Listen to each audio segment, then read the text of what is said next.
Hello everyone, welcome to my channel. Please subscribe and keep watching more details. The Curse of Oak Island.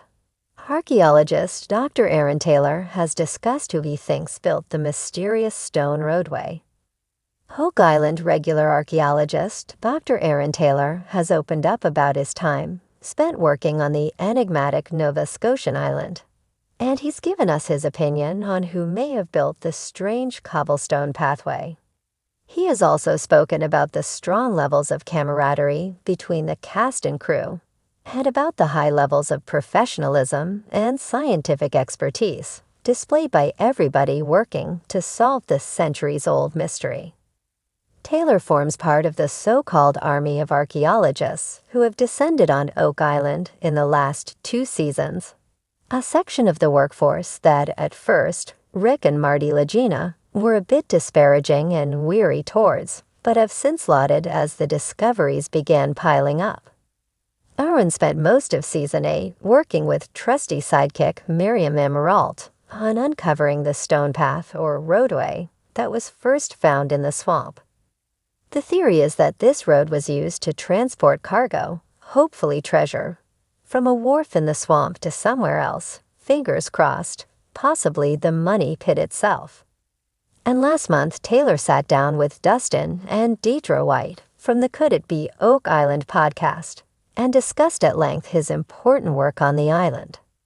Responding to a listener's question, the guys asked Aaron who he thinks built the road and asked him to explain his thinking.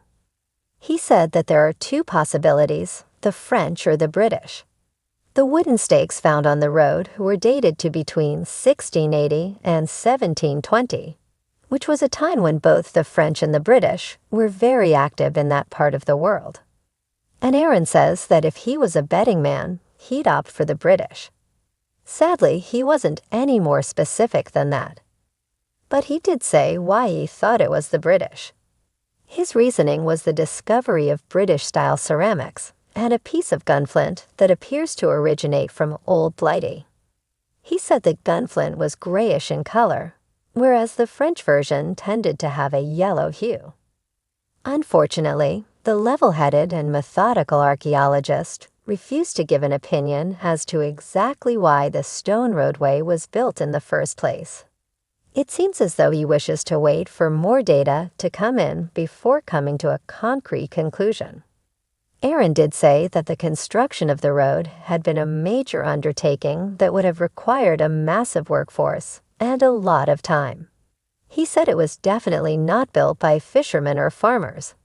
And Aaron also deepened the mystery by pointing out that there are better sites on the island from which to unload a ship. So why was the wharf and roadway built in the swamp? Those who watched the show might remember that Aaron had expressed surprise that they weren't finding more artifacts on the roadway.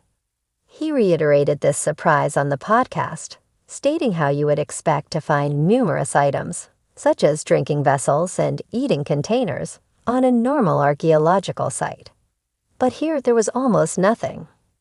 As though the builders and users of the road had wished to hide that they had ever been on the island.